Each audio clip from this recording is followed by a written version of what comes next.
추 장관님이 장관직을 그만둔 지도 지금 시간이 상당히 흘렀는데도 네.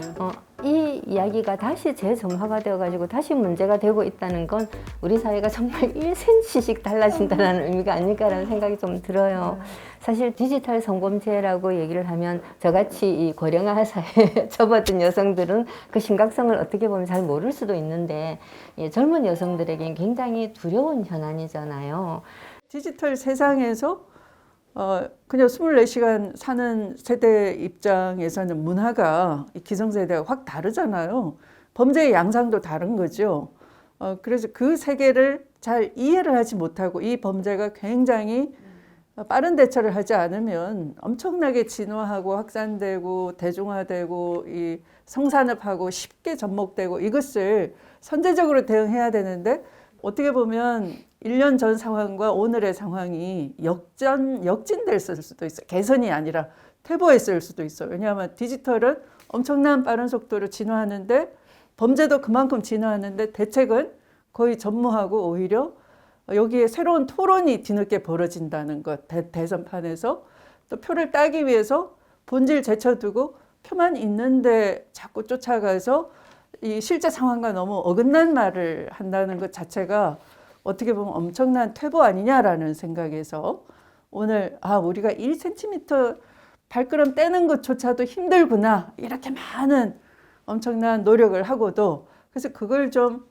반성해야 되겠다라는 의미에서 이 세상을 바꾸는 1cm가 굉장히 역설적인 의미가 있어요. 그 법률을 만들 때 이름을 네. N번방이라고 하셨잖아요. 네. 사실 N번방이라고 하는 거는 굉장히 가해자성을 드러내는 제목이고 피해자가 된 사람들 입장에서 보면 자기네들의 피해를 또 이렇게 계속해서 상기할 수도 있는 이런 제목이라고 볼 수가 있는데 이 언론이라든가 기타 우리 사회에서 이런 사건들을 이런 식으로 이름 붙이는 것에 관해서도 저는 좀 문제 제기를 좀 해야 될 것 같은데요. 아까 말씀하셨지만 N번방 방지법이라고 하는 법은 사실은 이번에 문제가 된 전기통신사업법 말고도 그 아동 청소년 성착취물이라는 그 단어가 다시 이제 표현이 사용되게 된 그 청소년 성보호법 개정안이 있었고 그리고 성폭력 처벌법 개정안이 있었고 이 일련의 법 개정을 갖고서 사실은 N번방 방지법이라고 하는 전기통신사업법만 가지고 지금 논란이 되고 있는 것도 상당히 안타까운 부분이고 N번방이라는 게 방지법에만 쓰인 게 아니라 사실 작년 한 해 그 화두 중에 하나 아니었습니까? 근데 그렇게 N번방이라는 그 사건 하나가 텔레그램에 그 일어난 성착취 사건 그리고 텔레그램이 아닌 플랫폼에서도 얼마든지 일어나고 있는 성착취 사건을 마치 대명사처럼 쓰이면서 다른 사건들의 피해를 덮어버리는 문제도 사실은 좀 크게 저희가 생각해봐야 될 부분이라고 생각하고요. 작가님께서 언급하셨던 그 피해자의 그 자신의 사건이 잊혀질 권리 자신의 피해가 잊혀질 권리를 약간 침해하고 있는 부분이 전 있다고 생각을 합니다. 그래서 그 말씀에 되게 공감을 하고 사실 개인적으로는 디지털 성착취 방지법 같은 식으로 불렀으면 참 좋지 않았을까라고 생각을 하거든요. 이제 또 아까 계속 과대표 얘기가 나오는데 N번방도 과대표가 되었다고 생각을 해요. 텔레그램 성착취 사건은 텔레그램에서만 사실 일어난 것도 아니에요. 사실 저희가 이후에 텔레그램에 있는 성착취 단체방 가담자, 이용자, 운용자들이 디스코드라는 다른 앱으로 넘어간다는 얘기를 듣고 3일 동안 디스코드 내에 있는 성착취 단체방을 찾아낸 게 100개가 넘었고요. 고작 3일 만에. 그리고 그 안에 있는 이용자들을 누적 합산을 했더니 30만 명이 넘게 나왔어요. 그 중에는 12살짜리 가해자도 있었습니다. 이거는 비단 N번방만의 문제가 아니고 말씀하신 대로 디지털 성착취에 대한 이야기인데 너무 N번방이라는 것에만 몰두하여 N번방을 막지 못하는 N번방 방지법 이런 식으로 사실 사람들을 자극하는 프레임을 짜는 것이죠. 이렇게 자극적인 프레임을 짜는 언론에 대해서는 뭐 어떻게 할 수 있는 방법이 없나요? 진짜 아주 답답하네요. 그게 긍정적인 면과 부정적인 면이 함께 있는 것 같아요. 하나의 그 사건이 계기가 돼서 사회적 각성을 시킨다 하는 측면은 긍정적인 반면에 지금 말씀하신 이것이 다른 문제를 덮어버리고 센세이셔널하게 자극을 주고 끝나버리는 것처럼 마치 그 성범죄, 디지털 성범죄는 그냥 그때 그 사건으로 다 해결됐잖아 이런 착각을 일으키게 하는 것도 있어서 이게 지속적이고 장기적인 대응이 필요하다라는 관점에서 보면 디지털 성착취 방지법으로 하자라는 것은 되게 의미 있는 것 같아요. 그렇지만 공론화가 되고 부상이 됐으면은 이후에는 나아가야 하잖아요. 그렇지만 아직까지도 심지어 디스코드 얘기가 나온 게 그 작년 3월 달인데 올해 초에도 또다시 디스코드 내 성착취 단체방이 있다. 디스코드가 디지털 성범죄의 신유형이라는 식의 잘못된 기사도 정말 많이 나왔었어요. 그런데 이는 결국 사건 중심적인 관점에서 기인한다고 생각하거든요. 소라넷 사건이 있었어. 그럼 소라넷이 문제였고 소라넷은 없어졌으니까 끝났어. 이제 N번방 같은 경우도 N번방이 문제였는데 문영욱이 잡혔으니까 끝났어. 그럼 나머지 디지털 성범죄들은 잊혀지는 거죠. 그러니까 사실 핵심은 디지털 성범죄를 저지르고자 하는 인간들이 존재하고 그런 것에 대해서 우리 사회가 경각심도 없고 그것을 대응할 수 있는 국가적인 어떤 그 시스템도 마련되어 있지 않다라는 게 훨씬 더 중요한 부분인데도 일단 기사화하고 소비하고 잊혀지고 또 사건 터지면 또 기사화하고 소비하고 잊혀지고 하는 사이에 피해자들은 계속해서 피해자로 이렇게 그야말로 쌓여가고 있는 그런 상황이 되어버리잖아요. 사실 뭐 4차 산업혁명이다, 디지털 대혁명이다 이런 얘기들을 하지만 이런 근원적인 그 인권에 반하는 범죄들이 여전히 횡행하고 있으면서 4차 산업혁명 이야기한다는 건 사실 좀 약간 좀 황당한 부분도 있는 거거든요. 지금 보면 이게 그 과학기술적인 차원에서 범정부적인 대응이 좀 필요한데 이게 범죄적인 유형으로 막 발전할 때는 대응이 늦으면 인권 침해도 더 심각해지는 것이고 피해 확산이 굉장히 빠른 속도로 되는 거니까 아까 그런 호주의 사례처럼 세이프티 커미셔널 해가지고 이 사이버 안전국이 따로 있더라고요. 그게 이제 법무부에도 그런 그 하나의 그 인권국처럼 그런 사이버 대응국을 이렇게 만들어 놓고서 그런 광범위하게 부처 간에 그 조율을 해가면서 대응을 할 지금 그 시기이다라고 저는 생각을 해요. 좀 민감할 수 있는 부분인데 이게 사실 N번방 방지법이 한계가 있는 법안인 건 사실입니다.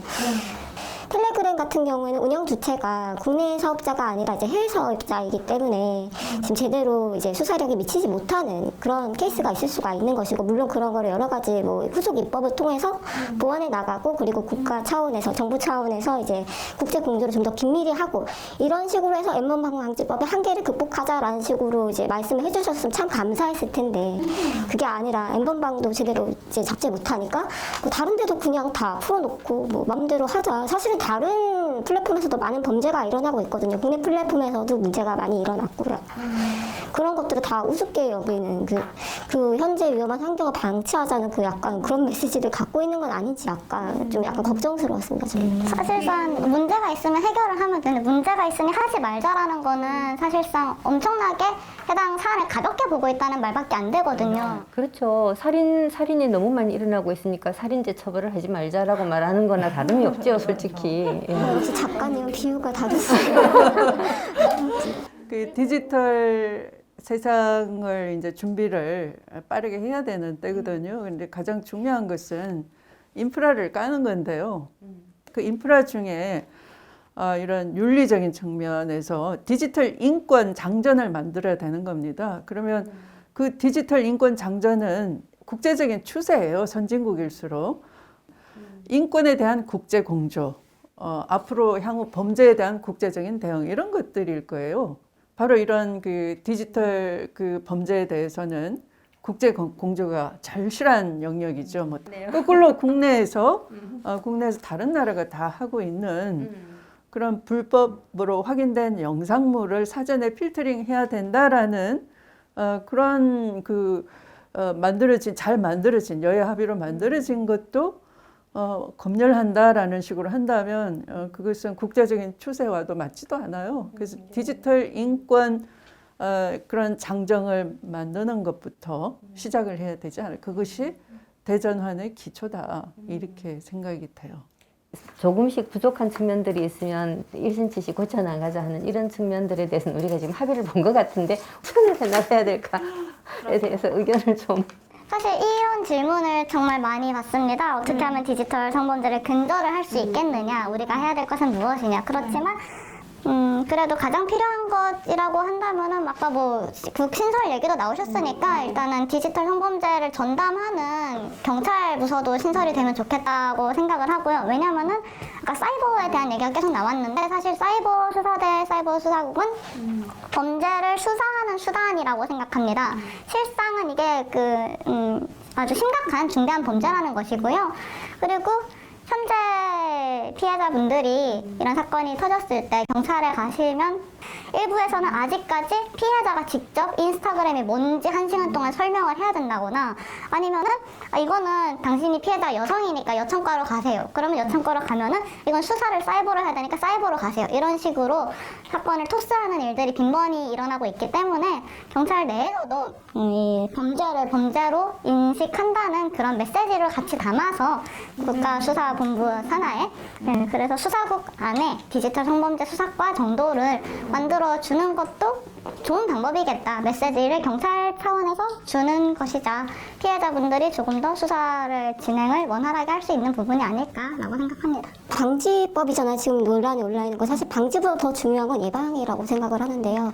아까 호주의 그 사이버 안전국에 제가 영어 발음이 안 좋아서 아무튼 그곳에서는 교육도 같이 함께 관장을 하고 있습니다. 그러니까 우리나라 같은 경우에는 이제 양성평등 교육원이나 아니면 이제 교육부 같은 데서 이제 그런 것들을 진행을 하고 있지만 사실은 좀 약간 의무적으로 진행한다는 감을 지울 수가 없어요.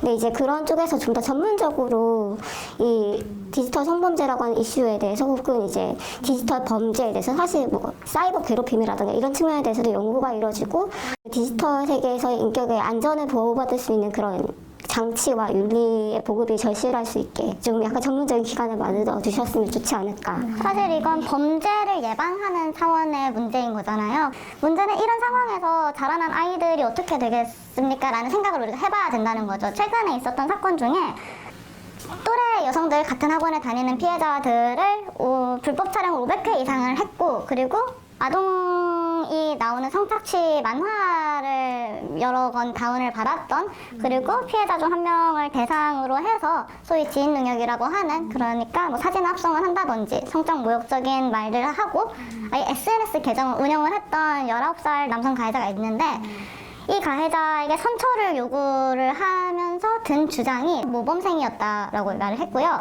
수시를 지원한 상태고 수능이 얼마 남지 않았으니 선처를 해달라고 얘기를 했거든요. 결국 이 사건 다시 가정법원으로 송치가 됐는데 그러면은 이 사회가 그 가해자한테 준 메시지는 무엇일까요? 너가 500번 넘게 불법 촬영하고 또래를 대상으로 성범죄를 저질러도 모범생이면은 일단은 괜찮고 누군가 너를 선처를 베풀어줄 사람이 있다면은 범죄를 저질러도 된다는 메시지를 주는 거죠. 그 가해자에게 던지는 메시지만 중요한 게 아니라 사실은 피해자는 또래 학생입니다. 그 학생에게도 어떤 메시지를 주었는가 그 피해자분에게. 그렇죠. 가해자는 아동 청소년이라는 이유로 손해받고 선처받고 미래를 보장을 받는데 피해자분들의 인권은 대체 어디로 갔느냐는 말이죠. 그들도 똑같은 뭐 아동 청소년이었는데. 예, 정말 그런 얘기를 듣다가 보면 참 여러 가지 복잡한 생각이 들고 하여튼 좀 뭐 입에 담을 수 없는 여러 가지 이 복잡한 생각들이 많이 올라옵니다. 이 대한민국이라고 하는 나라가 정말 미래가 있는 지속 가능한 어떤 국가로 계속해서 존재하기 위해서는 인간이 다른 인간의 인격을 말살하고 인권을 착취를 하면서도 살 수 있다라고 하는 이 구조를 근원적으로 좀 바꿔야 되지 않을까라는 생각이 좀 듭니다. 그래서 리셋이라는 거고 그래서 대전환이라는 것이 아닐까 싶은 생각이 들어요. 자, 이 대한민국에서 리셋으로 산다는 게 참 어렵네요. 요즘 들어서 더 느끼고 있기는 합니다. 그래도 나아갈 수 있는 부분이 있다고 생각을 합니다. 제가 정말 능력이 있으면 2030 여성들로 2030 여성당 만들어갖고 당신들이 계속 이따위로 굴면 우리는 통째로 당신들한테 투표 안 할 거야 라고 캠페인까지 하고 싶을 지경이에요. 여성들은 사실 알 만큼 알고 지칠 만큼도 지쳤고 그래서 대안을 생각하는 사람들이 많다. 디지털 성범죄를 해결하기 위해서 많은 사람들의 많은 노력이 필요한데 어떤 사람들과 함께 할지를 고르는 건 우리 그 정도는 할 수 있다. 네, 좋아요. 네. 그 여러 가지 얘기를 많이 나눠봤는데 지금 소감이 어떠세요? 알 만큼 알고 지칠 만큼 지쳤다라고 하셔서 1cm 나아가는데 조금이라도 위안이 좀 됐으면 좋겠고요. 여기 원래 움직이는 청년을 캐치프레이즈로 세웠어요. 그러니까 좌절하지 말고 우리 조금씩 나아가자 그런 의미예요. 그러니까 오늘 이런 디지털 성범죄의 현장 활동을 해주시고 사회적 각성을 일으키는데 앞장서서 이끌어주신 또 더군다나 가슴 아픈 건 이런 두 번째 책자인데요. 이거 다 국가가 해야 되는 일을 개개인이 피땀을 흘려서 해준 거거든요. 아마 이 책 만드는데 땀이 1톤은 흘렸을 거예요. 그런데 아직 1cm 못 나가고 있잖아요. 그 이유는 바로 기성세대가 이걸 인권의 문제를 인권의 문제라는 본질을 알리기보다는 이걸 표대결, 성대결로 끌고 가는 그 얄팍함 때문이고 이건 아주 질타를 해야 되는 겁니다. 그리고 노 작가님 말씀처럼 이게 범죄를 저지르는 것도 사람인 거잖아요. 그러면 그 사람이 그 범죄의 환경에 안 빠지도록 이 인권을 폭넓게 갖고 가야 되는 건데 그 방향성을 지금 잃어버리고 있어요. 사후적인 대응하고 있고. 그래서 이걸 그 디지털 인권 좀 세우는 것을 목표로 좀 삼고 우리 1cm의 목표를 정해가지고 함께 뚜벅뚜벅 걸어갔으면 좋겠습니다. 근데 사실은 성폭력 처벌법, 특히 디지털 성범죄 관련해서 그 법들이 사실 그 년에 되게 많이 바뀌었어요. 계속 바뀌고 또 바뀌고 또 바뀌고 해가지고 이제 결국엔 처음엔 자기 촬영물 같은 경우에는 비동 유포된다고 해서 처벌되지 않았었거든요. 근데 이제 처벌되는 식으로 바뀌었고 이런 식으로 계속 점진적으로 바뀌어오고 있다고 생각을 하고 있어요. 그러니까 관심을 가져주시는 분들도 계시고 같이 함께 해주시면은 나아질 수 있을 것이다. 궁극적으로는 그렇게 믿고 있습니다. 이런 자리에 불러주셔서 감사합니다. 열심히 하는 사람들이 있다는 거를 알아주셨으면 좋겠고 그래서 1cm 같이 나갑시다. 네. 1cm를 계속 쌓아나가는 일이다라고 하는 느낌을 더 많이 받았거든요. 그래서 굉장히 훌륭하다, 감사하다, 장하다 뭐 이렇게 말씀을 드리고 싶고요. 자, 세상을 바꾸는 1cm라고 우리가 이야기를 합니다. 근데 저는 그 1cm의 위치가 어디냐에 따라서 세상을 얼만큼 바꿀 수 있는가 하는 것도 참 달라진다고 생각해요. 우리 마음속의 1cm를 바꾼다고 생각하면 그건 정말 세상 전부를 바꾸는 일이 될 수도 있고요. 한 사람의 마음속에 발생한 1cm의 틈이 결국은 모든 사람의 마음을 움직이게 되는 것은 시간 문제라고 봅니다. 자, 세상을 바꾸는 1cm. 오늘 첫 번째 이야기는 여기서 마칠 텐데요. 시청해주신 여러분들 굉장히 감사합니다. 단적으로 말하면 디지털 성범죄가 근절되는 그런 날을 꿈꾸고 있습니다, 솔직히. 마음 놓고 화장실 갈 수 있고 마음 놓고 카카오톡 프로필에 내 얼굴 이따만하게 걸어놓을 수 있고 이런 일을 했을 때 내가 혹시 범죄에 노출되지 않을까 걱정하지 않아도 되는 그런 사회에서 살고 싶은 게 당연한 바람이겠죠.